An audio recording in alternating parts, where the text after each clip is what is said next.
ዙፋን ወደ ቤት ስትመለስ ያገኘችውን እና ያየችውን ነገር ማመን ያቅታታል። ዙፋን ወንድሟ ጠረጴዛ ስር ተደፍቶ መጠጥ ብርጭቆ ላይ ተደርጎ ጠረጴዛ ላይ ቁጭ ብሎ ታገኘዋለች። እጅጉን ደንግጣ ስለነበረ በሳቱ መጠጡ አልነበረም የታያት። የወንድሟ መውደቅና ምን እንደሆነ እያላወቀችው ነገር ግራ ጋብቷት ኤልሳን ኧረ እባክሽ ነይ አግዥኝና እናንሳው፣ ወንድሜ ምንድን የሆነው በእኔ ምክንያት ነው እንደዚህ የሆነብኝ በማለት ወንድሟን ለማንሳት ደፋ ቀና ስትል ኤልሳም አብራት አይ ተረጋጊ፣ ምንም አልሆንም፣ ደህና ነው፣ ዝም ብለን ወደ ውስጥ እንውሰደውና ረፍት ካደረገ በኋላ እናናግረዋለን በማለት ለሁለት ወደ ውስጥ ይዘው ትሄዳሉ። በዛን ምኞትን ጠርታት ስለነበረ ስትመጣ ሁለቱ እያነሱት ስለነበር እሷም እንድታግዛቸው ይነግሯታል። አብራቸው ከጎናቸው ሆና እያገዘቻቸውና እያነሱ ያለ እሱን ወደ ውስጥ ካስገቡትና ጨርሰው ከተመለሱ በኋላ ወደ ሳሎኑ ብርጭቆውን ያዩታል። ዙፋን ብርጭቆውን ስታይ ይህም ብርጭቆ ማን ነው እየሰጠው እንዲህ ሊጠጣ ቻለ? ይሄን ነገር እንዲጠጣ ያደረገችው ቲቲ ነች ወይ ስትላት ምኞት ምንም አይነት መልስ አልመለሰችላትም። በሰዓቱ ቲቲ ስላልነበረች የነበረችው እሷ ራሷና በረከት ነበሩ። ሁለቱ በነበሩበት ሰዓት ነው በረከት የዙፋንን መጥፋት ለመርሳትና ውስጡ የሚመላለሱትን ጭንቀቶች ለመርሳት ሲል ያንን መጠጥ እንዲጠጣ አስፈቅዷት እንደጠጣ ታውቃለች። ግን ለዙፋን ይሄ ነው ብላ መናገር አልፈለገችም። አይ ስራ አለብኝ ወደ ውስጥ ብላ እንደገና ተመልሳ ወደ ኪችን ትሄዳለች። ምኞት አልገባኝም፣ ግን ምኞት ፊቷ ራሱ ልክ አይደለም፣ ምን እንደሆነች አላቅም በማለት ለኤልሳ እያወራቻት እያለ ምኞት ኪችን እንደገባች ቆይ ምንድን ነው ያየሁትኝ ነገር? ምን እየተካሄደ ነው? ለምንስ ደነገጥኩኝ?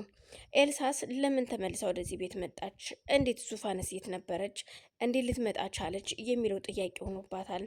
ምኞት አሁን ላይ በረከትን የራሷ ለማድረግ እሷም እየጣረች ነው። በረከት የማንኛቸው እንደሆነ ባይታወቅም ግን አሁን ላይ እንደ ጨርቅ የሚከፋፈሉት ይመስላል። ምክንያቱም ቲቲም እዚህ ጋር የኔ ነው የምትለው ኤልሳም በረከትን ለማግባት የቤተሰቦቿን ቤት ጥላ ልትመጣለት የተዘጋጀችዋ ሴት ምኞት እዛው የቤት ሰራተኛ ሆና ግን ከዚህ በኋላ ጋሽ ብለሽ እንዳትጠሪኝ ቢኪ አለያም ደግሞ በረከት ብለሽ ጥሪኝ ብሏታል። ያ ነገር እንዲቀርባትም እሷም እንድትቀርበው ያደረጋት ነገር ነው። እናም በጨነቀውና ብቻውን በሆነበት ጊዜ ደግሞ ካጠገቡ ጧትም ማታም ደከመኝ ሰለቸኝ ሳትል ካጠገቤ ያለችው ምኞት ናት እያለሱም ያስቧታል። ከደቂቃዎች በኋላ በረከትም ከተኛበት ነቅቶ ስለነበረ እሷም ለማየት ማለትም ዙፋን ወንድሟን ለማየት ወደ መኝታ ቤቱ ስትሄድ ነቅታለች። ወንድሜ ነቃህ እንዴ ስትለው ሲያይ ድምጿንም ሲሰማ ያዩማ ምን ያቅተዋል? ቆይ በህልሜ አይደለም አይደል ሲላት አይ በህልምህ አይደለም ወንድሜ በውንህ ነው፣ እኔ እህትህ ነኝ፣ መጥቻለሁ ወንድሜ። ከዚህ በኋላ በምንም አይነት ሁኔታ በሆንም እንኳን ጥዬህ ላልሄድ ቃል እገባልሃለሁኝ። በጣም ይቅርታ እኔ ነኝ ለዚህ ሁሉ እያደረስኩህ ያጋለጥኩህ ስትለው እህቴ የእውነትሽን ነው አንቺ ነሽ ወይ? እኔም ከዚህ በኋላ ካጠገብሽ ላልለይ ቃል እገባልሻለሁ ዙፋንዬ እባክሽን በማለት ተቃቅፈው ሁለቱ ይላቀሳሉ። ኤልሳ በዛን ሰዓት እያየቻቸው እነሱ ተቃቅፈው ሲያለቅሱና ሲሳሳቁም እሷ ግን እንባዋ ባይኖቿ በጉንጮቿ እየፈሰሱ ነበረ። ቆይ ታድለው ግን እነዚህ እህትማማች ወንድም። ለነገሩ እኮ አሁን ለእኔም ቢሆን ወንድሜም ዙፋንም እህቴ ሆናለች።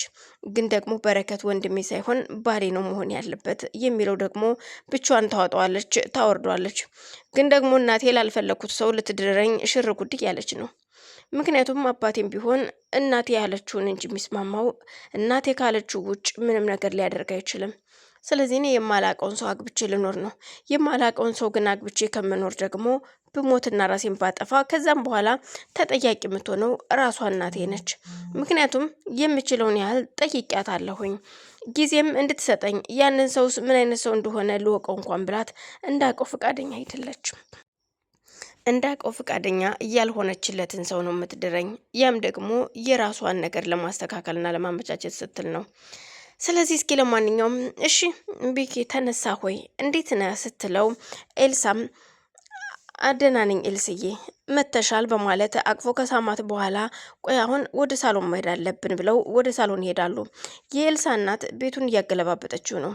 ኤልሳ የት ሄደች የሚለው ጥያቄ ለአባትየው ሲቀርብ ኤልሳ ሕፃን ልጅ እንዳልሆነችና በፈለገችው ሰዓት ወጥታ በፈለገችው ሰዓት መግባት እንደምትችል በፈለገችው ሰዓት ወጥታ መግባት እንደምትችል ይነግራታል። ይህንን ደግሞ ፈቃደኛ ያልሆነችው እናት እንዴት እኔ በሌለሁበት ልትወጣ ትችላለች? ልጄ ከቤት መውጣት የለባትም፣ እስከምታገባ እስከምትዳር ድረስ ከቤት መውጣት የለባትም።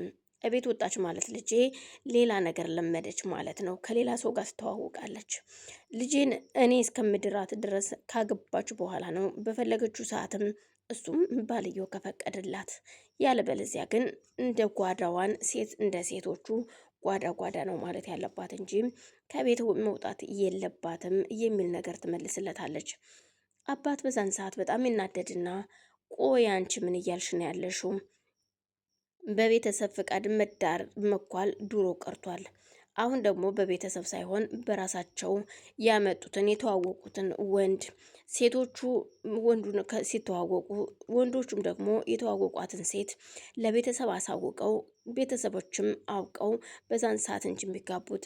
በዚህን ሰዓት ምን አይነት ጅልነት ወይስ ፋርነት? አንቺ ትልቅ ሰው አይደለሽ እንዴ? እኔና አንቺ በተጋባንበት እድሜ ውስጥ እኮ አይደለም ያለ ነው። ያን ዘመን እኮ ትተነው መተናል ሲላት፣ አያገባህም፣ ስለዛ ዘመን እንድትነግረኝም ሆነ እንድታስታውሰኝ አልፈልግም። ግን አሁንም እኔ የምፈልገው ልጄ እኔ ባለፍኩበት ነው ማለፍ ያለባት የሚል መልስ ትመልስለታለች። ዶክተሩም እች ሴትዮ ግን ያማታል እንዴ ስትል ሲሰማው፣ ቆይ እኔ ነኝ የሚያመኝ? አያመኝም፣ እኔ በጣም ጤነኛ ነኝ። ልጄን በአደራ መልኩ ብሰጥህ አንተ ግን አደራህን በላኸው በማለት ስትናገረው፣ ግራ የተጋባው ዶክተርም ለልጁ ይደውልላትና እባክሽ ልጄ ነይ እናትሽ እያበደች ነው ይላታል።